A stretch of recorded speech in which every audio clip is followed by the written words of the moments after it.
holy mosques. And every Pakistani, all 240 million of them, would shed their blood in us without thinking, without blinking, for the safety of the two holy mosques. But now we will like to define this in terms of security 360, in terms of food security, in terms of economic security, in terms of energy security. So we want to make this transition. We've been exchanging, trading forever in our domestic markets. But there's a big revolution brewing outside globally, and we'd like to plug jointly into now these global value chains. And so far, we've been producing a lot of commodities, and Saudi Arabia has a lot of exposure to the oil economy. But out there is an industrial 4.0 revolution going on, for which both countries are ready. And we'd like to join our hands and move from where we are to this new destination. And ladies and gentlemen, what all I have said, it ties in very neatly with the grand vision of His Royal Highness the Crown Prince. Seamlessly ties into it. If you look at the kingdom's vision, what do you see? You see growth. And when you look at Pakistani economic vision, what do you see? You see exports. So growth in Saudi Arabia, exports from Pakistan, they tie together. That's our journey. What else do you see? You see resource-intensive clusters and energy-intensive clusters in Saudi Arabia. And what do you see in Pakistan? Employment-intensive cultures. What do you see inside Saudi Arabia? Our drive towards innovation, our drive towards diversification, our drive towards new technologies, new business models. And what do you see in Pakistan? A big thrust towards productivity. Everything that we're doing in Pakistan is about productivity. So when you put these things together, you see a natural synergy. We want remittances, you want indigenization, you want technologies, we have a lot of people, we have a lot of technology, we have a lot of engineering schools. It's all going to come together. In terms of your second thrust, a vibrant society, the values, the culture, the synergies, I think the only difference that you and I have, you and us have, is the thobe, and I have one at home. I was just telling His Excellency. So behind the thobe, we are the same people culturally. You want Islamic values, we want family values. Our family values are what values? They're Muslim Islamic values. It's the same thing. You want a certain kind of vibrant cities. We have the northern areas where the families would be as comfortable as my family would be in Riyadh. So bring your families. Go to these mountains that we just showed in the video, and that would be the cultural exchange, that would be the societal exchange, the vibrant society, a new fabric that we can jointly weave. And from our perspective, as you would hear from SIFC, as you've heard from our Minister of Finance, and as you would hear from my boss, the Deputy Prime Minister, you would hear this. We are going to cut through the red tape and lay out a red carpet. That's our theme. You've already digitized. You're already creating a digital ecology. So everything comes together. Our vision, your vision, our vision together, it all converges as we move forward. We have a very clear strategy to do this, and I'd lay this out for you very quickly. First and foremost, we would leverage the assets that we already have. You know that we have mining resources, and you know that there is an electrification revolution brewing in the world. And the backbone of this electrification revolution is going to be copper. And we're probably the 6th or 7th richest country in terms of copper. And there's no electrification revolution without copper. And you have the biggest clusters of smelting in Saudi Arabia. You take this raw material, you smelt it, and we jointly move it downstream, and we've all plugged into this great revolution of electrification. So we leverage. You have the world's largest resources of crude, and we have a growing population and a stable economy which is poised to grow at 4 to 5%. So all of these crude resources we can lock into, from crude to chemical, from crude to liquids, a great opportunity. And you are digitizing, not just within Saudi Arabia, but creating a global footprint in terms of artificial intelligence, in terms of machine learning. And what do we have? We have engineering schools. We have more engineers than we can accommodate at a price which is unmatchable across the world. So we leverage these resources together to plug into global value chains. That's our first strategic thrust. And we open up new markets. In order for us to open these new markets, to build this economic highway, we need infrastructure. We need road infrastructure, we need rail infrastructure, we need port infrastructure. And what is the expertise that Saudi truly, if you look at, I always tell people, you go to Saudi Arabia, the kingdom, and you would see a revolution of capital investments the world has never seen. If you look at the transition of the kingdom over the past 20, 25, 30, 35 years, the history of mankind has never seen any revolution of infrastructure like the kingdom has put together over the past few decades. So with that kind of expertise in infrastructure and this kind of need of infrastructure, you put this together and you get all the answers. So we have the infrastructure both to unleash our mining resources, but also to tap into new Central Asian markets. A whole new economy which is sitting out there.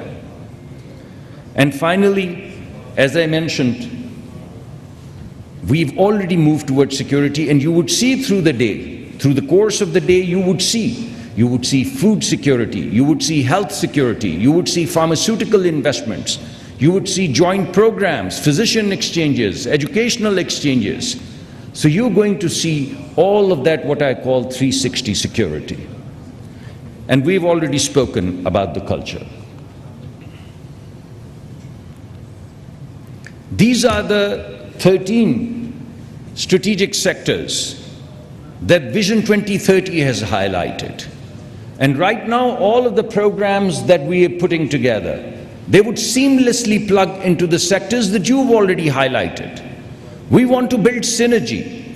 So you would see today that we've already highlighted 7 to 8 sectors, and we have 35 value propositions in these sectors that you've highlighted. So we're putting in front of you things and directions in which you already want to go. Nothing new. And these are exactly the sectors, whether it be healthcare and pharmaceuticals, whether it be financial services and the role that we can play in terms of back end, whether it be consumer goods and retail. Right now, when you look at Neom City or when you look at other grand projects, what do they need? They need construction materials. And when you walk into the northern areas of Pakistan and you see mountains, what do you think these mountains are? These are construction materials. They're granite, they're marble. They're all construction materials. And finer construction material than you would get from Italy at a price which is a fraction. So businessmen sitting here, they know exactly what to do with that. And that's exactly the direction in which we want to go. And this is the criteria, Your Excellency, based upon our last conversation and based upon the conversation you have seen from our finance minister and what you're going to hear from my boss. You will see that we're going to titrate every single project that we put in front of you against these evaluation criteria, against investment returns, risks, capabilities, strategic and innovation and technology. And in the teasers that we've put together, and you have the booklet, you would see the first cut of these evaluation criteria. You will find the high-level information on every value proposition. You'd find elements of these criteria in the teaser. And when our businessmen and your businessmen, they join hands and they sit together and sign NDUs, you would begin to see the details of all of this information. These are the projects. You have the teasers. I'm not going to spend a lot of time on them, but all of these areas are the areas that you've already highlighted in Vision 2030. Our success, your success, jointly together would bring about a revolution. And I'm confident that we'd be able to participate in it and make a success of it. And in order to make a success of it, as our Chief of the Army Staff yesterday also mentioned, we've put together SIFC. When we say from red tape to red carpet, what we mean is SIFC. What used to happen in a year now happens in a month. Very soon, it will happen in a week. We've put together a strategy which is going to de-risk you. And right now, we've hired the best-in-class people to take these ideas, to take these teasers, and make them very detailed value propositions through process of due diligence and business plans. I'm sure we'll succeed, but only if you hold our hands. Thank you very much for your attention.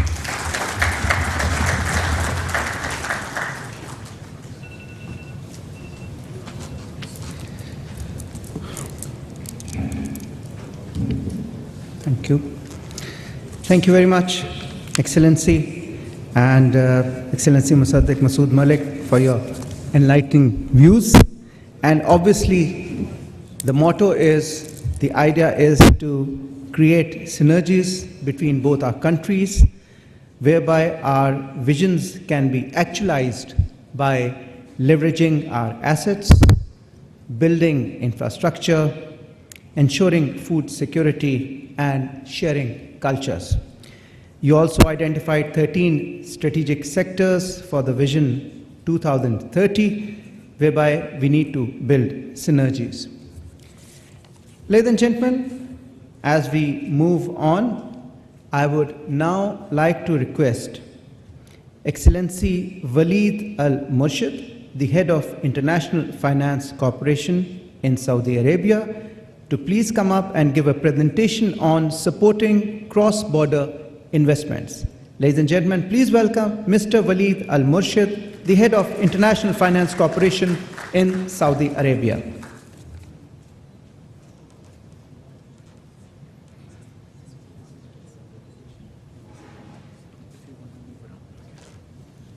Assalamu alaikum wa rahmatullahi wa barakatuh. Your Excellency, thank you for giving us the opportunity to present IFC supporting cross-border investment between Saudi Arabia and Pakistan. I have my colleague Zishan, Head of Pakistan Office, to introduce himself. Is this working? Thank you. Hi, good morning. My name is Zishan. I head IFC for Pakistan and Afghanistan. We're grateful, Waleed and I, to have an opportunity to talk to you a little about the way IFC views investment opportunities cross-border between Saudi and Pakistan. And the reason we're happy to have this opportunity is both Pakistan and Saudi Arabia are strategically critical countries for us. These are countries where we have significantly stepped up our engagement. And a big part of our role as a development institution is to promote cross-border investments by credible private groups in Saudi Arabia into Pakistan, but also credible Pakistani groups into Saudi Arabia. And that's really the crux of what we're going to present. We only have a few slides. Happy to then answer any questions later on. Waleed, do you want to kick us off? Yes, we will talk today about IFC, International Finance Corporation, mega multilateral investment guarantee agency. I mean, since IFC started in 1956, we invested over 400 billion US dollar. Our focus is manufacturing, agribusiness service, financial institution group, infrastructure, trade and funds. And we are not only providing loans, but we participate in equity, mobilization, blended finance, upstream, structure finance, and trade finance. Also, we provide advisory, and it is very important in our region, providing PPP privatization, environment, corporate governance, social and environment, gender, and climate. Maybe This is some of the partners of companies. Okay. Just if you go to the last slide. Is this working? Yeah. Just to give you a sense of numbers. So IFC is the largest global multilateral that is focused entirely on investment in private sector. On average, we invest roughly around $55 billion across developing countries in the world. We only invest in developing countries. In Pakistan, we invested over $2 billion last year. And the idea really is to scale up what we do, not just in other countries around the world, but also in Pakistan. We'll talk a little more about what we're doing in Pakistan in the subsequent slides. This is some of the partners that we worked with in Saudi, in Pakistan, and globally. I'll just highlight some of these companies, like Aqua Power. IFC worked over 10 years with Aqua Power, financed them in many countries, and we participate in equity. I'll give other example, Mara'i, Saudi German Hospital, and etc. But one of the things that we established many companies in Saudi, and it was the first company. Example of Saudi Home Loan, this is the first housing finance company over 15 years. And His Excellency Minister Musaddiq, he was part of us to advise us on establish the first housing finance company. You want to talk about some I think you covered the Saudi partners. Just to emphasize the fact that for us, supporting private sector, whether in the country of destination, whether that's in Pakistan or in Saudi, or bringing in global players, is a core part of our strategy. So the top left-hand corner is global companies that we in countries, and the companies at the bottom are invested in. I mean, just to highlight what is our priority in Saudi. Cross-border investment, South-South investment. We worked recently with over 60 companies in Saudi Arabia, helped them expand their investment cross-border, and we invested over $4 billion US. And also we focus on selective transactions that is first of a kind, like housing finance, insurance, leasing, and we do advisory, especially PPP, SMEs, corporate governors, and I will just highlight like first airport, Medina Airport, first private airport in GCC. This is done almost over 10 years ago, first health project, and overall it's a very profitable market for IFC Saudi Arabia, and it's a priority. And now I will ask my colleagues, Zishan, to take over to talk about Pakistan.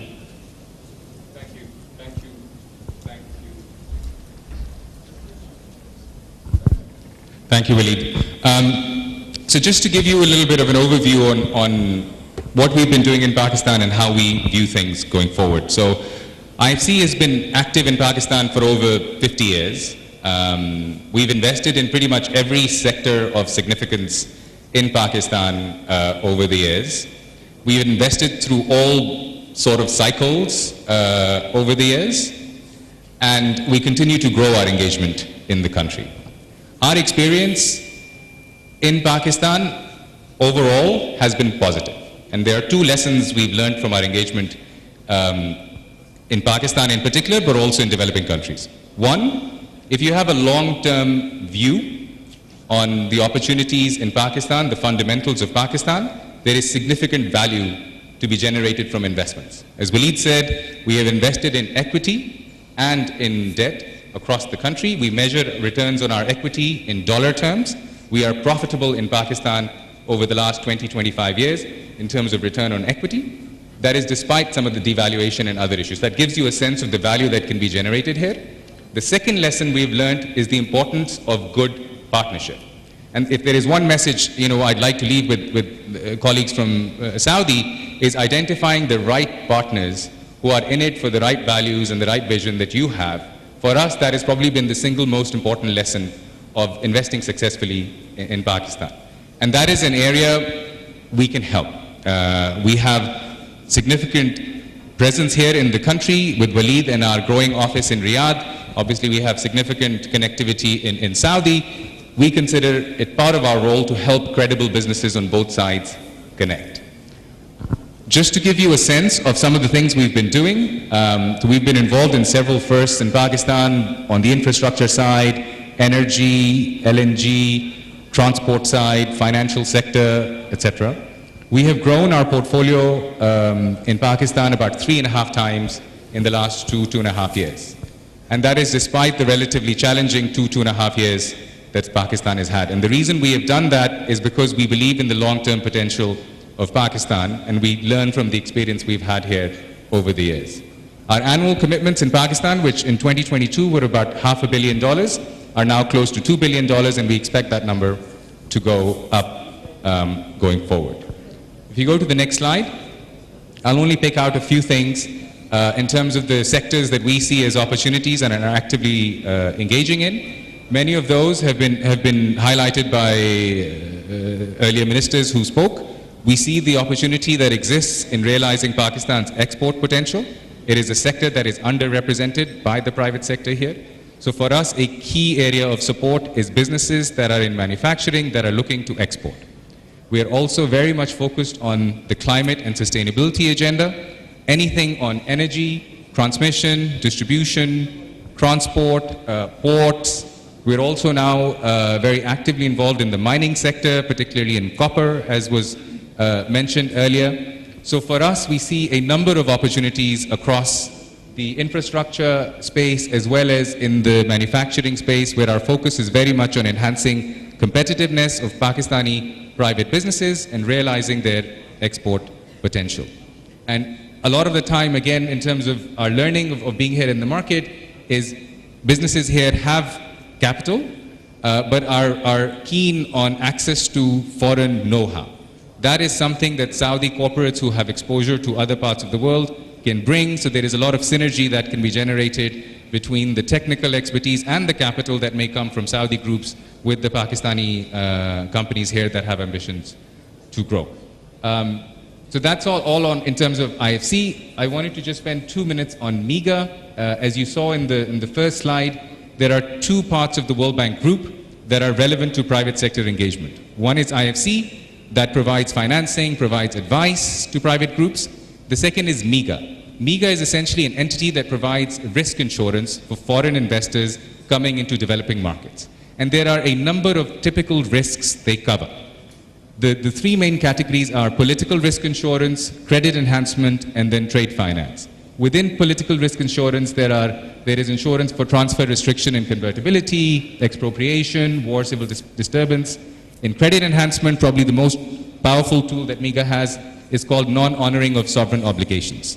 And then the final one is on trade finance. These are very important covers that foreign companies, whether they're coming into Pakistan or other developing countries, can take advantage of. It provides them comfort. And again, MIGA has been active in Pakistan for several years. MIGA has a history of supporting almost $1.8 billion of FDI outside of Saudi going into developing countries. So we're again very happy to facilitate that dialogue for Saudi companies, foreign investors looking to come into Pakistan and provide the adequate cover that they need. I think we'll bring our presentation to a close. Thank you again for the opportunity. Again, very happy to support the initiative, both on the Saudi side as well as on the Pakistan side, to increase private sector to private sector engagement. Please consider us as a partner in this. Thank you. Finally, I would like to thank His Excellency Engineering Khalid Al-Faleh for his support for IFC and making this happening. And we assure you that our team in Riyadh and in Islamabad ready for Saudi companies or Pakistani company for any support that they need. Whenever they need, we are available. Thanks a lot for this opportunity. Assalamu alaikum wa rahmatullah.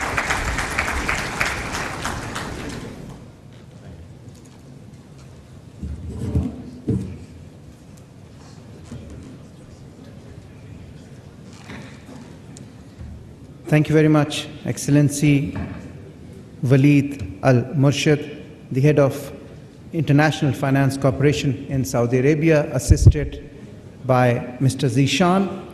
And you mentioned that IFC has invested about $2 billion in Pakistan in the last year.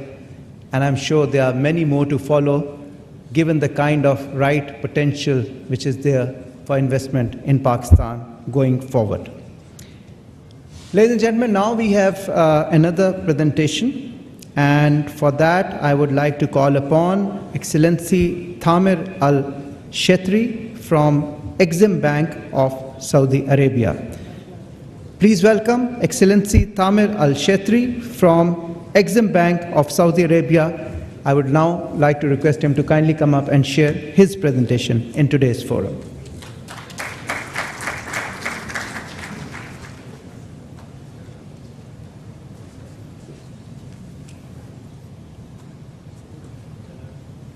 Your Excellencies, the Prime Minister, Your Excellency Engineer Khalid Al-Faleh, Excellencies, the Ministers, the Ambassadors, ladies and gentlemen, distinguished guests, Assalamu alaikum wa rahmatullahi wa barakatuh. Actually, it's my first visit to Pakistan, but even though I feel home, I would like to quote what His Excellency Khalid Al-Faleh said yesterday. We are sharing the same values, the same faith, and even the same culture. And I hope that we will share a bright future in front of us because of the bright plans that we both have in front of us. I would like to speak about the Saudi Exim Bank, but speaking about this entity, extending to speak about the vision of Saudi Arabia, because the Saudi Exim Bank just started 4 years ago with the spirit of the Saudi vision. Actually, 7 or 8 years ago from now, we established, His Royal Highness Prince Mohammed bin Salman established the Saudi Vision 2030, which is the second wave toward the future for the Saudi economy. We are changing the composition of the Saudi economy. In the 70s, it was the first wave of the Saudi economy. The oil price at that time was booming, so we established many funds and many companies and many entities that helped us at that time to be rich at this time. We hope that this plan, which is one of the most developed plan for the future in the Saudi and even the region in general, will help us toward the future to be a well diversified economy with a rich and wealthy assets. We hope that we will synergize our plan with what is going on here in Pakistan. Speaking of the Saudi Exim Bank is a financial institution started to provide credit solutions for the financial institution and for the private sector to help them to access to liquidity to import goods or services from Saudi Arabia. We are part of the National Development Fund, which is a fund that we established to group all of the incentives that we help in Saudi Arabia. We are even under the Vision 2030 through the NIDLIB, the National Industrial Development and Logistic Program, which was headed by His Excellency Khalid Al-Faleh. As I mentioned, our goal is to help the Saudi to diversify our economy aside from oil. So we are helping the Saudi exporter and even the importer from outside of Saudi Arabia to import from Saudi goods and services. In general, we are working to maximize the economic impact of Saudi Arabia by working hand in hand with our clients to achieve the financial stability of the bank and even for the economy in general by applying the best practice that is used in the international market in general. We are categorize all of our clients into two categories. The first one is the financial institutions. We are working hand in hand with them. We specialize a product for them called the line of credit and other product which is coming in the pipeline. It will help us and them to co-finance the financing for the trade in general. And the other category of the clients we are providing is the private sector. We are providing them with very competitive loan that they can utilize to import from Saudi Arabia. This is the most important slide in my presentation, which is categorizing all of the products that we are providing across all of the beneficiaries from the clients. We could see that our product is for all of three categories, and they all come beneficiaries from it. This is the main products that we have. It's categorized into two groups, the financing group and the insurance group. The financing group, we have a line of credit, which is our flagship product, where every private sector in any country could access to a capital in their local banks, where they can import from Saudi Arabia. The other thing is, the other pillar of our category is the insurance pillar, where we help the private sector to invest wisely by utilizing the insurance product we offer in Saudi Exim Bank, which is, we do it co-insurance with many international institutions around the world. This is the categories we are focusing on. It's covering all of the product that we are providing in Saudi Arabia, and not only the product, even the services. The way how to apply to our product is very easy. Just go through our website, and you will find, just with few clicks, you will find a dedicated team that will help you directly. Thank you very much. I would like to thank you for your patience, and I hope that it will be a second, not the first cooperation between Saudi and Pakistan in general. Thank you.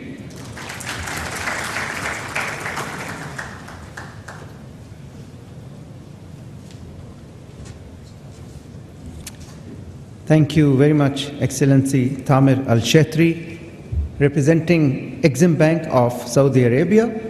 And obviously, the main priority of Exim Bank is to facilitate trade and provide security for exporters, which is rightly being done. And obviously, you would like to capitalize on the potential that Pakistan is offering in terms of investments.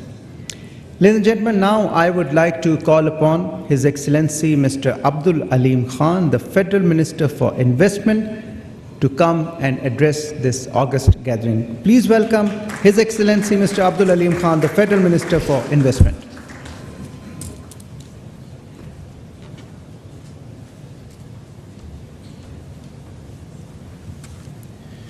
Bismillah ar-Rahman ar-Rahim. The Deputy Prime Minister of Pakistan, Senator Ishaq Dar Sahab, the Honorable Minister for Investment, Brother Khalid bin Abdullah Al Faleh, my fellow cabinet members, the esteemed delegation members, distinguished guests, good morning and Assalamu Alaikum. Being one of the last speakers, it's a great privilege because when I came in the morning, I had a speech of like 10-20 pages. Now, after the speeches of my brothers, I am left with at least 1 or 2 pages. So, especially after the speech of my brother, the elder brother, Dr. Professor Musaddiq Malik, I have hardly anything to say, but I would still try to say something. It's my great honor to welcome you, sir, Your Excellency, and your esteemed delegation to Pakistan. I would like to thank the leadership of Saudi Arabia for extending invaluable support and assistance to Pakistan whenever Pakistan needed. The government of Pakistan and the people of Pakistan deeply appreciate the support provided by the kingdom during all these years. We are especially grateful to the custodian of the 2 holy mosques, His Majesty the King Salman bin Abdulaziz, and His Royal Highness Prince Mohammed bin Salman. The people of Pakistan pray for His Majesty's good health and long life. I am very pleased at the ongoing discussion between the government entities within the framework of Saudi-Pakistan Joint Task Force. I hope that your government and private sector delegates will have the opportunity to take forward some of these discussions during this visit.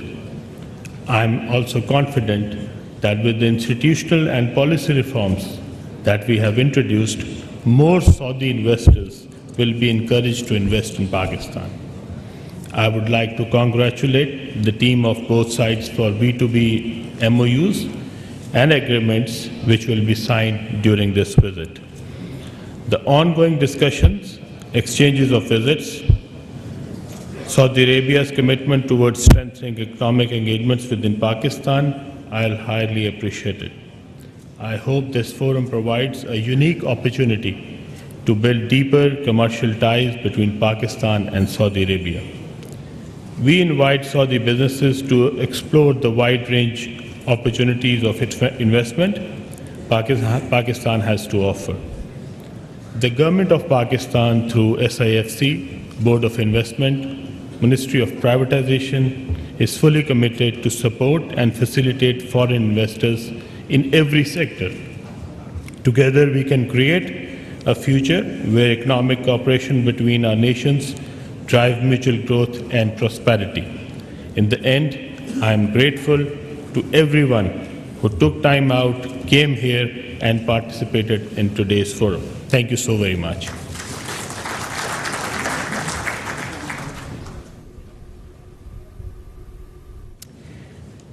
Thank you very much, Excellency Mr. Abdul Aleem Khan, the Federal Minister for Investment. He is also heading the privatization and the communication portfolios in the government of Pakistan. The whole of the Saudi delegation, on behalf of the government of Pakistan, we are honored and pleased on your visit. And Pakistan is known for its hospitality. And of course, now you know the other side, which is the investment opportunities, the investment potential that our great country has to offer to the world. I would now like to call upon His Excellency Mr. Khalid bin Abdul Aziz Al Faleh, the Minister of Investment, Kingdom of Saudi Arabia, to kindly come up and address this august gathering. Ladies and gentlemen, please welcome His Excellency Khalid bin Abdul Aziz Al Faleh, the Minister of Investment, Kingdom of Saudi Arabia. Excellency.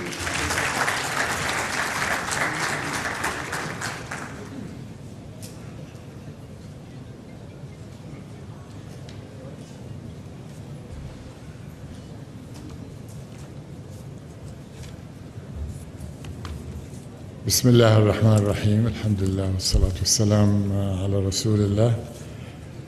Your Excellency, Honorable Deputy Prime Minister, Minister of Foreign Affairs, Ishaq Dar, Your Excellency, Honorable Ministers, members of the Cabinet of Pakistan, the ones who spoke so warmly and so eloquently, and indeed in a very convincing way about the great value proposition that is standing in front of us and is ours to lose, and inshallah we will not lose it, given the vision and the determination of our leaders, of our people, and of our great, vibrant private sectors and investors from both sides, who I am honored to be with in this Saudi delegation, and to have the opportunity to interact and meet with our colleagues and partners from the Pakistani side. Let me thank everyone who spoke about the warm welcome. And I can tell you, we felt the warmth of the Pakistani friendship. We felt the bond just as the door of our airplane opened last night, before we felt even the warmth of the air of Pakistan. And we have been embraced with open arms, open hearts, every second of our presence here, like every time we come to Pakistan. This is not my first visit. I've been here quite a few times, and every time we come, we see that Pakistan is not a second home. It is indeed just another very close home to us, and we are not amongst friends, we're amongst family.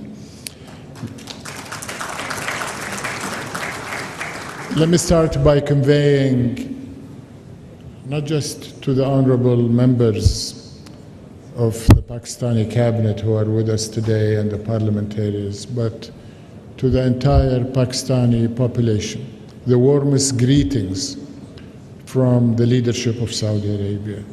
His Majesty, custodian of the two holy mosques, King Salman bin Abdulaziz, and His Royal Highness, Crown Prince Prime Minister Mohammed bin Salman bin Abdulaziz, who hold Pakistan in the highest regard as a strategic partner, a cultural partner, a country like no other in terms of the bond that has united us for as long as history can chronicle. Of course, the modern relationship of Saudi Arabia and Pakistan has its roots from the founding of Pakistan. Saudi Arabia was with the Pakistani people as they created their own nation in 1947, and soon after that we entered into a treaty of partnership in 1951. So very soon we will be marking 75 years since the entry into that treaty. But Saudi Arabia and Pakistan need no agreements, no treaties. We are united, we are bonded, we are connected. Our Islamic relationship and our spiritual relationship have been created 1400 years ago with the advent of Islam, and the Muslim people in this region were one of the first to enter into Islam, and all of us studied early in our childhood how the people of the Sindh Valley embraced Islam so passionately, and we continue to see it. We see it in Saudi Arabia with over 2.5 million Pakistanis who are supporting our country, who are making Saudi Arabia tick with their contribution in every aspect of our economy and our society. We see it in over 160,000 Pakistanis who participate every year in Hajj. We see it in over 1.8 million people who travel to Saudi Arabia for Umrah every year, and in a way, fuel that bond that unites our people. I am grateful that after our arrival last night, we saw that warmth and that bond and that reception from the top of the leadership of Pakistan.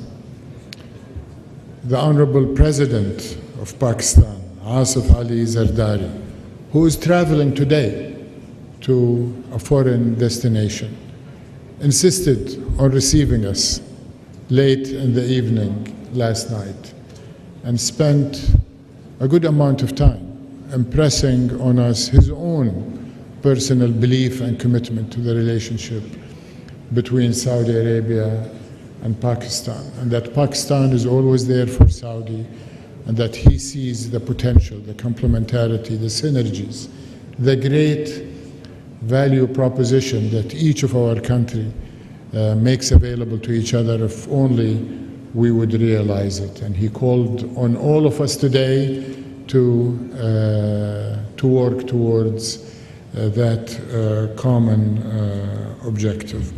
We spent a good amount of time with the Honorable Chief of the Army Staff General Sayyid Asim Munir Shah, and he spoke also from the heart, as well as from the mind, as well as expressing in numbers that are very, very compelling what the value proposition to the Saudi private sector from partnering with Pakistan. And he expressed his commitment that he will see to it that all matters of red tape will indeed be replaced with a red carpet treatment for Saudi investment. And he recalled how he and Crown Prince Mohammed bin Salman saw to it to create this special one-stop shop, a special single window, this special bureaucracy elimination mechanism, the Special Investment Facilitation Council, SIFC, which many of the honorable members of the cabinet are also members of and are seeing through that mechanism, as well as the other reforms that are undertaken by the Honorable Prime Minister, will undertake to make Pakistan not only one of the highest return investment destination, but one that is low risk, very much financeable, bankable, and attractive for Saudi investors. And the Honorable Prime Minister will be speaking to the Saudi delegation later this evening, and will be presiding over an exchange of agreements and MOUs totaling 27 that will be signed throughout the day. Many of them have already been negotiated and agreed and will be announced today, over $2 billion. And these are very much organic agreements that have been reached without the strong facilitation that we're embarking on. I'm happy to hear what the ministers have said. I'm happy about the efforts of the Ministry of Commerce and its commitment to increase the trade. Trade between Saudi Arabia and Pakistan has already increased significantly by 80%, from $3 billion in 2019, $3 billion US dollars, to $5.4 US dollars. We are also reasonably encouraged by the number of Pakistani investment licenses that have also more than doubled in the last couple of years, reaching 2,000 Pakistani investors in Saudi Arabia. And the FDI stock in Saudi Arabia of Pakistani investment is already exceeding $1.6 US dollars. We are committed to and extremely encouraged by the announcement by His Royal Highness the Crown Prince committing the front end of Saudi investment into Pakistan, which is $5 billion. This was announced during the visit of the Honorable Pakistani Prime Minister when he, Shahbaz Sharif, when he visited a week or two after he was appointed in his role after the election, and there was a meeting in Mecca, essentially within the confines of Al-Haram al-Sharif. Honorable Finance Minister and others were there wearing their ihram thobes, and I was also honored to be there, and we saw the warmth, the mutual commitment from both leaders, and that what I call the front end of Saudi investment was committed. And of course the PIF has a leading role. I am glad that we have the PIF represented with us in strength here in this delegation, not only representing the PIF, but also bringing many of the PIF portfolio companies, which is going to be spearheading the Saudi investments, including Aqua, including Aqua Power and renewable energy, including Manara and minerals. And I think these numbers, in my opinion, are only the tip of the iceberg. I think the limits, there are essentially no limits to what Saudi Arabia and Pakistan can do in the economic sphere, just like there are no limits to our friendship, to our bonds, to our historic relations, to our political relations at the highest level from the days Saudi Arabia and Pakistan were created in the last century to many, many centuries in the future. I think it's been mentioned by our dear Pakistani partners. They have spoke about Saudi Arabia better than I would be able to speak about Saudi Arabia. And that again illustrates the kind of bond and complementarity that we have together. But let me say that Vision 2030 is not only doing well, it's actually ahead of schedule, and we're moving to start thinking about the next phase of envisioning the future. And the future of Saudi Arabia is going to be one of prosperity, it's going to be one of empowerment of the people of Saudi Arabia, empowerment of our private sector and our companies, of which we are very, very proud, and many of them are with us today, over 50 companies that have been breaking their schedules and their commitments elsewhere to be in this delegation, to be here in Pakistan this week. But Vision 2030, and this is the key point about Vision 2030, I want to say, is also about extending our prosperity to our partners and to our friends and to the countries that we need as much as they need us. Because no single country, no matter how rich, no matter how strong financially, can compete in the global world we live in today. You need demographics, you need large markets, you need human resources, in addition to capital. And Pakistan and Saudi Arabia together provide that complementarity, provide that scale. But you also need geographic reach, and we see that Pakistan is uniquely positioned geographically with your location extending from the Arabian Sea all the way into the heart of Asia, Central Asia, China, all of the Caspian countries are markets and resources that are available to Saudi investors to reach through partnering with our Pakistani friends.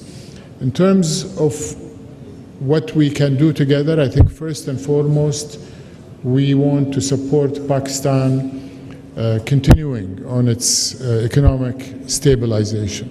Without Pakistan reaching its economic stability, it's very difficult to do things together. What has been done in the short period, the last 2 years, is quite impressive, Your Excellency, Minister of Finance. And we think it's only the beginning, because once the momentum is created, there is no stopping you, and Saudi Arabia has been and will continue to be your partner to achieve that economic stability. A key element for the private sector from Saudi Arabia to contribute to is substituting exports that we are getting from other markets to more valuable, higher quality, and indeed lower cost exports from our brotherly nation of Pakistan. And we heard from the leaders yesterday not only about the mining and the natural resources, the granite, the marble, the building materials, where Saudi Arabia is the largest construction site in the world. Make no mistake about it. And we will be, in the next few years, awarding construction and material procurement contracts reaching about 1.8 trillion US dollars. Last year, the value of construction and EPC procurement, including materials, was $150 billion. This year, it's 180. It will be about $200 billion annually of contract and material procurement awards year after year.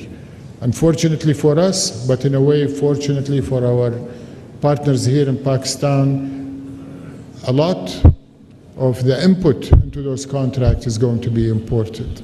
And we want it to be imported from Pakistan, all things being equal.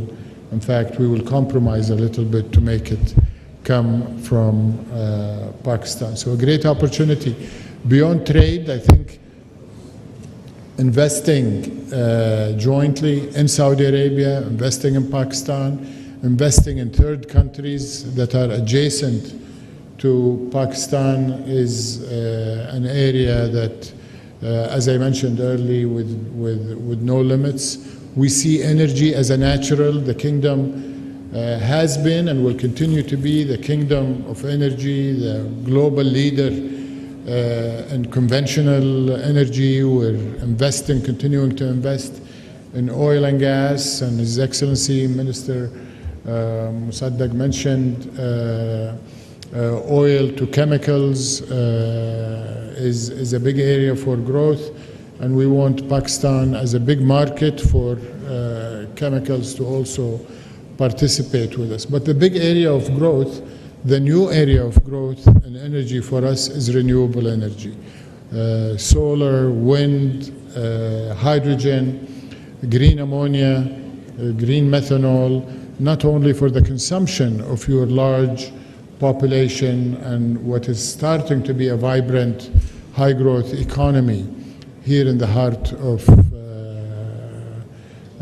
Asia, but we hope that we will allow Pakistan to also export this green energy given the endowment you have. Mining and minerals, as mentioned already last night and today, is truly quite significant. Electrification is already sweeping the global economy. Saudi Arabia is committed to it. All of our auto manufacturing sector is centered around EVs and electrification. We have given our position, it's quite remarkable, given that we are the kingdom of oil, we are the global leader in terms of reserves, resources, production, exports in oil. We have bypassed the internal combustion engine and the diesel engine and leapfrogged straight into electric vehicle. That means that not only are we going to consume those EVs in Saudi, we're going to export them, but also we see the electrification sweeping the world. We see the demand on high voltage cables for transmission across borders and within within countries. And we see that happening in Asia, from Pakistan all the way to Central Asia, where there is a lot of capped electric production that needs to be exported. But the unlock for that, as mentioned, is going to be copper, aluminum, and cable manufacturing. And this is one of those areas that we can't wait to work together to unlock for Pakistan, for Saudi Arabia, and indeed for the global economy. I am glad that we have with us a newly formed joint venture, Manara, between PIF and Ma'aden, our national champion in mining, and they are eager to start a number of initiatives in mining, but the first one we hope to conclude in the next few weeks will be for them to enter into the Reko Diq project with the state-owned enterprises of Pakistan and Barrick Gold, who is working in Saudi Arabia and sees our partnership as additive to the project. And I think this is just sort of a pilot project that we hope will be multiplied many times over. We see ICT as a huge area where Pakistan has a near unlimited potential. The key ingredient for ICT is human talent, and we believe in Pakistani talent. We have seen them in Saudi Arabia since the modern Saudi Arabia started bringing global human resources.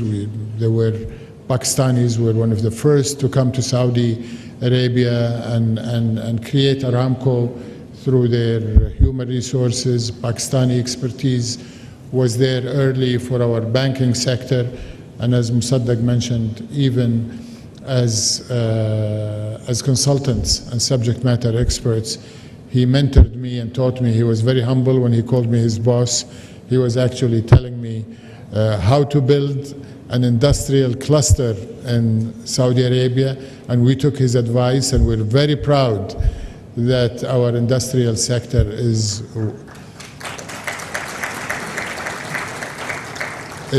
one of the fastest growing, the most competitive, certainly in the region, and we aspire for it to be a global manufacturing and industrial powerhouse in Saudi Arabia. We're looking to make Saudi Arabia the hub for global supply chain resilience, not just to meet domestic and regional, but global.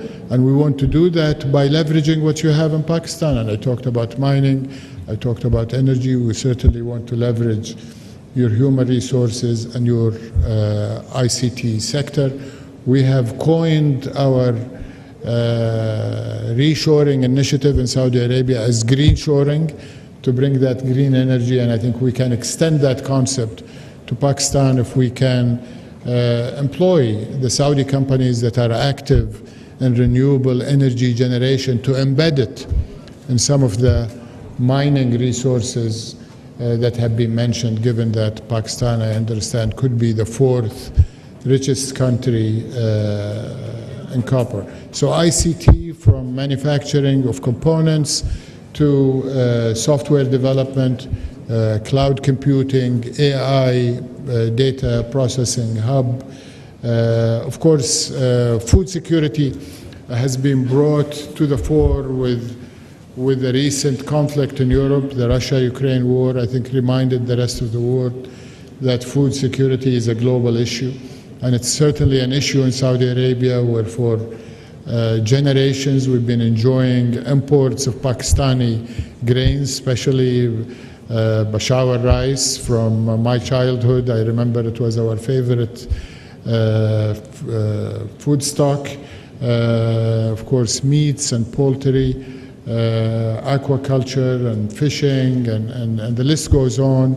We believe Pakistan, as we heard yesterday from the Honorable Chief of Army Staff, can become again the hub for global food security, not just for the Arabian Peninsula. Saudi Arabia is investing heavily in global acquisition and global direct investment from Latin America to Europe, Ukraine, Africa, and we're investing, of course, in South Asia and Central Asia, and we would love for Pakistan to be a key hub for agriculture, food processing, value add, and export to third countries. Honorable Deputy Prime Minister, Minister, these are only a few examples of what I see as low-hanging fruits, continuing with the food metaphor, and really ready for us to grab and turn into opportunities, to increase the confidence that thousands of other Saudi companies need to have to come with the 50 companies that came with me today. And we need to also create a highway that brings the great capabilities of Pakistan and the Pakistani people to continue what they are doing in Saudi Arabia, not only contributing to the Saudi Arabia of the future that we're building with Vision 2030, with their human talent, but also to bring the capability of Pakistani enterprises. And for them, from both sides, I can tell you, in no uncertain terms, and I've heard it repeatedly from the leadership, from my boss, from the leadership of Pakistan last night, and the Prime Minister during his visits to Saudi Arabia in March and in May when he came for the World Economic Forum special meeting. Both governments are committed to allow, to permit, to facilitate for the private sector to take its due position as the locomotive that will be pulling both economies, both governments, both leaders, everybody on the government side of both nations sees that the private sector is the driver of our respective economies today and certainly will be more so in the future. So you can count on us to be right there with you, behind you, supporting you to make the opportunities that are right there for you to grab. And once again, I say there is no limit. The sky is the only limit to what we can do together. So thank you, Your Excellencies. Thank you, ladies and gentlemen.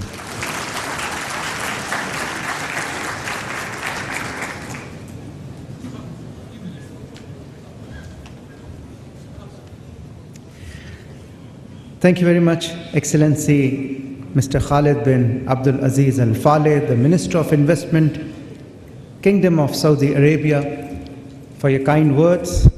And as you mentioned, that sky is the limit when it comes to the investment potential of Pakistan.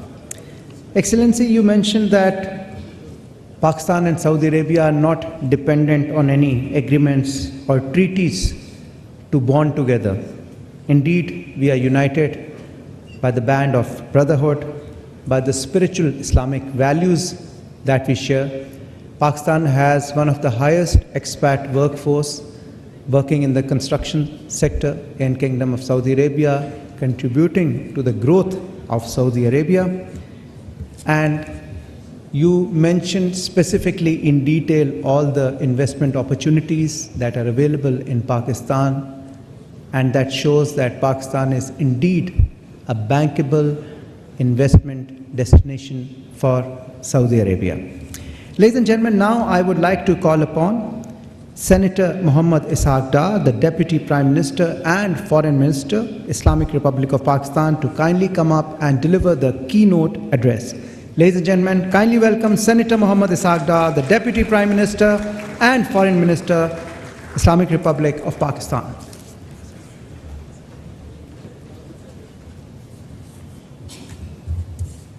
Bismillahirrahmanirrahim.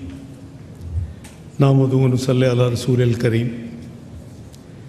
Excellency, Minister for Investment, Engineer Khalid bin Abdulaziz Al Faleh, Honorable Vice Minister Investment and members of the delegation from Saudi Arabia,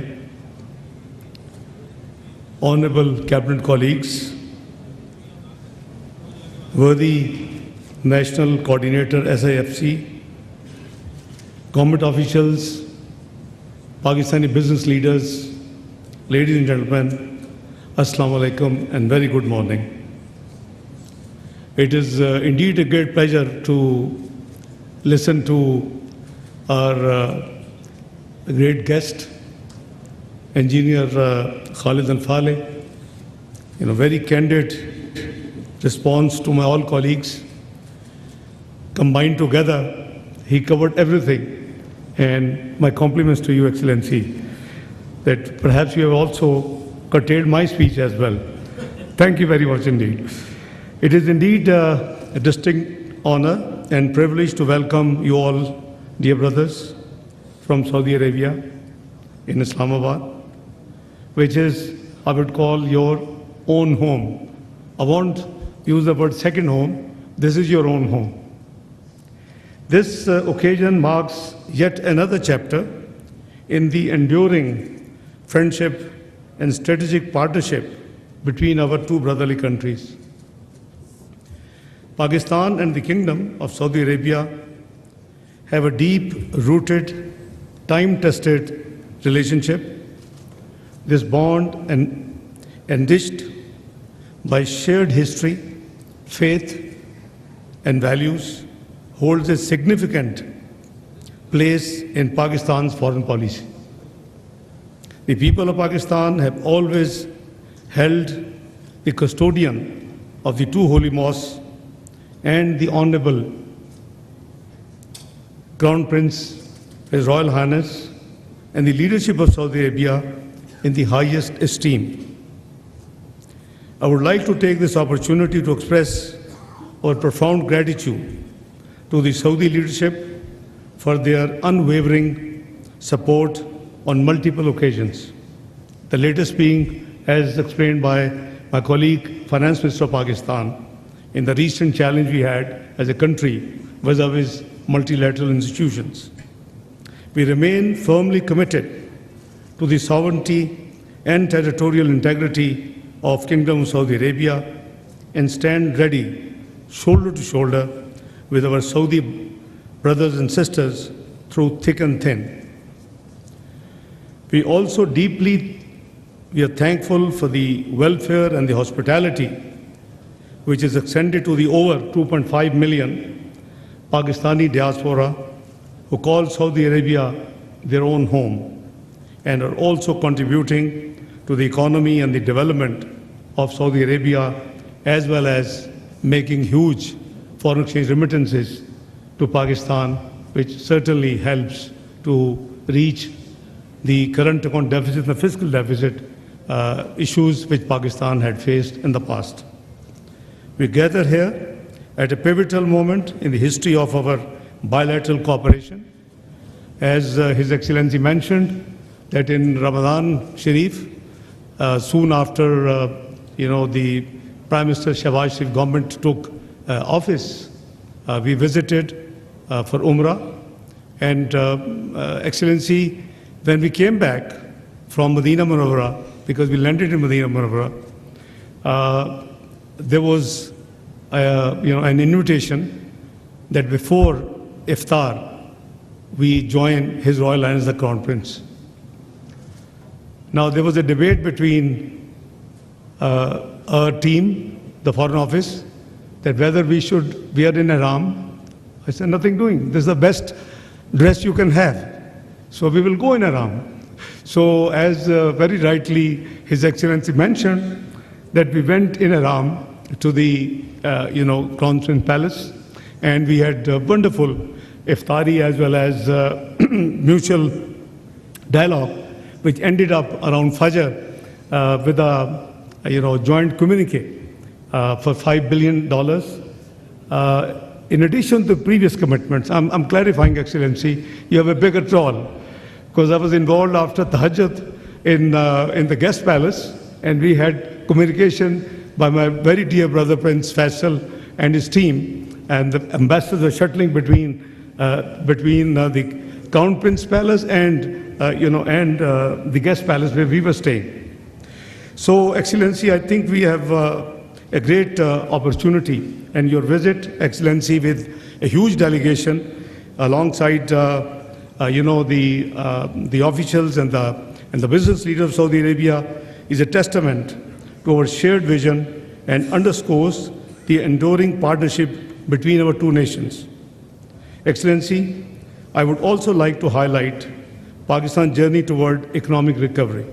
My colleague, Finance Minister, has thrown light. After continuous and concerted efforts, we are now on the road to sustainable growth. We had challenges, undoubtedly, but Excellency, it is not too old story. I'm talking 2017.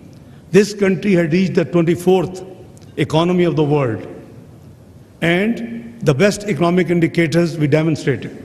4% inflation, less than 2% food inflation, 6% GDP growth, highest foreign exchange reserves still not broken, and all the indicators were at best. And we were moving with a speed to join G20, a country which is nuclear, a country which is missile power, only needs to be economically strong. And this was the journey we were trying to make on double effort to reach the G20 in next few years. But unfortunately, certain elements, external and internal, and coupled by COVID, the pandemic, this journey was derailed. So we are back. Prime Minister Shahbaz Sharif made double efforts during his last tenure, 22-23, and now the focus is total economy, that we should go back to our goal of joining G20. And I think working together, I think it is not an impossible task. Our new homegrown program, supported by the EFF facility, which Honorable Finance Minister mentioned, on 25th of September, makes a significant departure from our past. The idea is to regain the macroeconomic stability we had gained by 2016-17, and then build and consolidate gains what we achieved by then, in order to have a sustainable growth and be as possible as soon we can join the old dream of our leadership, Mia Muhammad Nawaz Sharif, to join the G20 economic club of the world. A strategy revolves around reforms aimed at promoting productivity and competitiveness, fostering both domestic and external competition, and creating space for private investment. We are right-sizing the role of the state, reforming state-owned enterprises, and improving the quality of public services, spending on infrastructure with fast speed. This structural reforms effort is being contemplated by the commitment of sound macroeconomic policies. The stable exchange rate is now functioning as a key factor in aligning market conditions as our economic indicators have improved. Furthermore, monetary policy is focused on bringing inflation down, and State Bank of Pakistan has predicted that we would reach, not too far away, between 5 to 7%. It's already, as Finance Minister shared with you, 6.9% as compared to high 30s just a year and a half ago. We have taken steps to ensure that our economic revival agenda is supported by a sustained effort to strengthen tax administration with broadening of the tax base. Despite the difficult and often unpopular decisions which has been taken by Muhammad Shahbaz Sharif's government so far, these reforms are already yielding positive results. Economic indicators are moving in the right direction. Inflation has come down substantially. Our credit rating has shown improvement, and the current account deficit is narrowing, as shared by the Finance Minister. These achievements not only signify a turning point for Pakistan, but also make our economy a more attractive and stable environment for foreign investment and partnerships. Pakistan, with the vast natural resources, dynamic talent pool, and commitment to sustainable development efforts, offers a wide range of investment opportunities in Pakistan. We are actively fostering innovation, enhancing our infrastructure, and streamlining regulatory framework to create an investment-friendly environment. I think my colleague, Dr. Musaddiq Malik, has amply explained, and His Excellency heard from no other than Army Chief last night, from red tapeism to red carpet. So this is the main key agenda of this government, that the government should be out of business. There is a huge exercise undergoing to privatize the state-owned enterprises, which are not strategically required. It's a number is about few dozens. Maybe in due course, many Saudi Arabian investors would like to consider one of these enterprises are offered for privatization. In the mining, Pakistan boasts an expensive and rich, as detail shared by my colleague, copper, gold, and rare earth metals. We invite Saudi investors and brothers to explore these opportunities and become part of the mutually beneficial venture. The Excellency, the estimated reserves, the value of these mines and minerals, including garnite, is over 10,000 billion US dollars. Sometime people worry about Pakistan debt. Debt and liabilities are external debt 130 billion US dollars as compared to our reserves, natural resources, 10,000 billion dollars, 10 trillion. So you can, compare the numbers and see the potential. Our IT sector, supported by thriving startup ecosystem and a highly skilled workforce, presenting unique opportunities for investors to be part of this digital transformation journey. And Excellency, I understand on 11th tomorrow, you would be visiting NESTAC, and you will be amazed to see, the development Pakistan has taken in the IT sector. It is mainly led by the Air Force authorities, and they have really put up a great job throughout Pakistan. In agriculture and livestock, Pakistan fertile lands and extensive waterways produce a diverse range of crops and goods for both local and global markets. These sectors offer immense potential for investment and collaboration. Moreover, our commitment to renewable energy is unwavering. With strong government initiatives, we aim to achieve 60% clean energy capacity by 2030, offering lucrative opportunities in solar, hydroelectric, and other renewable energy sectors. Excellency, as you mentioned that the Army Chief shared with you, the possibility of Pakistan to be, providing and a food security, provider. It is a reality. We have vast lands which are cultivable with certain modern technology, and his team is already working with SIFC and the government relevant quarters on the agriculture. I think there are 4 areas where we have a great potential: IT, mines and minerals, agriculture, and food security elements. So let me assure you that your visit, Excellency, marks a significant milestone in our bilateral relations.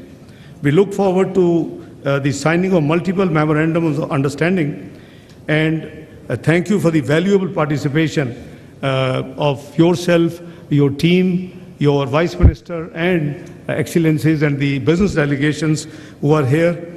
I may be missing the historic MOU ceremony. I was just sharing with Excellency, the Investment Minister of Saudi Arabia, that I am being asked to accompany our President of Pakistan to Turkmenistan for an official visit of just a day, but it's their 30 years constitution celebrations. So if I get leave, I'll be happy to join. But otherwise, I'm sure my prayers and my duas will be with you for all the success to you and your delegates. Excellency, the MOUs include, I understand, wide range of sectors, mainly semiconductors, energy, livestock, manpower, and IT. These MOUs are a result of dedicated follow-up by Your Excellency and your side and our side, public and private sector entities, of the direction given by the leadership of both countries, which you very kindly mentioned. We hope that the signing of these MOUs will usher a new era of cooperation between our private sectors. I would also like to commend the honorable members of the Saudi delegations for their commitment to do business in Pakistan.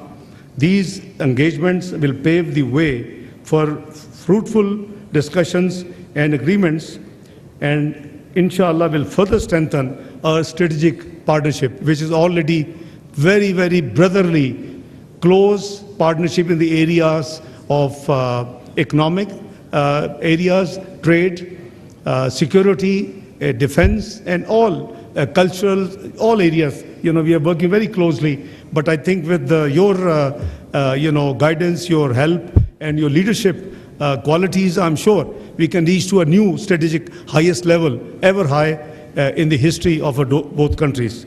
Excellency, we are eagerly anticipating the visit of His Royal Highness, the Crown Prince and the Prime Minister, Prince Mohammed bin Salman, to Pakistan. And as you very kindly mentioned, that the visit had been scheduled, but because of certain unavoidable medical reasons of the king at that time, mashallah, he's doing quite well. He's fully recovered. So this visit was temporarily postponed. So we are all as a nation looking forward to the visit of His Royal Highness at his earliest possible opportunity.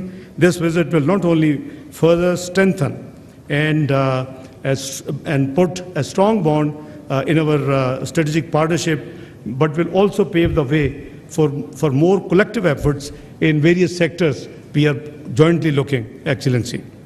Once again, I extend to you, Excellency, and your delegation a very warm welcome to Pakistan, and I wish you a very pleasant stay. It's a very brief stay. I think you should plan, in consultation with your old colleague, Dr. Musaddiq Malik, some break in Pakistan.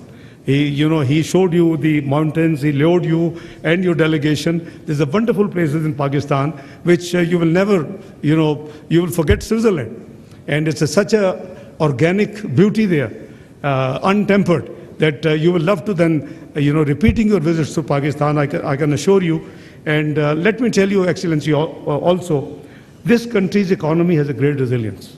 We have demonstrated, when we were declared macroeconomic unstable country in 2013, early 2013. The general election had to take place, and we were told this country will get out of the quagmire in 12 to 15 years. And no matter which political party would win, it will take that long period to deal with the challenges. Nobody believed it's only 3 years under the leadership of Pakistan Muslim League Prime Minister Nawaz Sharif. And now his successor is, Prime Minister Mohammad Shahbaz Sharif. And it was only 3 years to reach from the macroeconomic unstable place to 24th global economy. Now, this is the resilience this country has and its economy has. So, working together, there's a great potential. I talk even broader. The Ummah, the 57 countries, if they work together, they have everything which they require to be the world global power. So I think we need more coordination, more cooperation. As ex officio chairman of Islamic Development Bank in 1998, I triggered a work that we should do, and I shared with my colleague Jam Kamal Sahab, Commerce Minister, that what the Islamic countries import from outside, 57 countries, and what do they export to outside 57 countries? If you can profile, you have a great future, I tell you. And Pakistan only requires an increase of maybe $15 to $20 billion to be all time to come to get rid of any multilateral support. So let me assure you, Excellency, that Pakistan is a great potential, and I'm a personal witness because I've been in politics since early 90s. I've been investment. By the way, I'm the founder of the investment board in Pakistan. That was my first responsibility in 92, 93. Minister of State for Investment, and now SIFC is part of Board of Investment, and General Sarfraz is doing with his team a wonderful job to provide one window facilitation. So let me tell you, Excellency, that we have a great scope to work together, to take a partnership to a very ever high level, and I wish you a very pleasant stay, your delegation, and I'm sure together our countries working together to thrive, benefit not only for the two nations, but also contribute to the global and regional peace, stability, development, and prosperity. As we embark on this journey together, I assure you of Pakistan's commitment to work closely with our brother Saudi Arabia to turn our shared vision into a reality. And I'm personal witness to the generosity, to the hospitality, to the cooperation in the all areas by the Saudi Arabian leadership in the last at least 4 decades, around 4 decades I have been involved. So I wholeheartedly once again thank you, and thank your delegation. I wish you all the best and look forward to be interacting with you more frequently. Thank you very much, and God bless you all. Pakistan, Saudi Arabia, brotherhood. I will not say friendship. Brotherhood, Zindabad.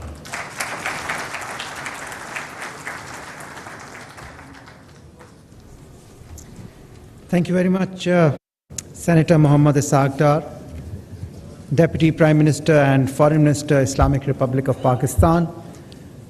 You rightly reiterated the deep-rooted, the time-tested friendship between Pakistan and Saudi Arabia, the brotherhood that we share. You also mentioned the specific structural reforms undertaken lately to boost the economy of Pakistan, which are bearing result. You mentioned the 4 main areas of investment: the IT sector, the mining, agriculture, and obviously the food security. Excellencies, honorable ministers, government officials, dignitaries, ladies and gentlemen, this concludes the plenary session of the Pak Saudi Business Forum 2024. May I request you all to kindly proceed for the sectoral breakout sessions in the respective boardrooms, which I'll just be announcing. The food and agro sector session will be held in Shamadan 3 near the main lobby. The energy, power, petroleum and mining session will be held in Kehkashan 2, which is across this door. The industries and trading session will be held in Kehkashan 3, which is across this door. The information and communication technology would be held in Kehkashan 1, which is also across the door. And the construction session will be held in Shamadan 2, which is near the main lobby. And beyond this, the Saudi and Pakistani companies who will be signing memorandums of understanding are requested to kindly remain in this hall, and we'll be having the signing here only. So with this, we come to the conclusion of this session. Thank you very much, ladies and gentlemen, for attending. Once again, a warm welcome to our Saudi dignitaries. Pakistan, Zindabad. Islamabad में पाक Saudi अरब business forum का इनकाद किया गया, जिससे नायब वज़ीर आज़म और वज़ीर ख़ारजा इसहाक़ डार ने भी खिताब किया। खालिद बिन अब्दुल अज़ीज़ ने खिताब किया। उन्होंने कहा कि पाकिस्तान हमारा दूसरा घर है। खबर दें आपको, इस्लामाबाद हाई कोर्ट ने KP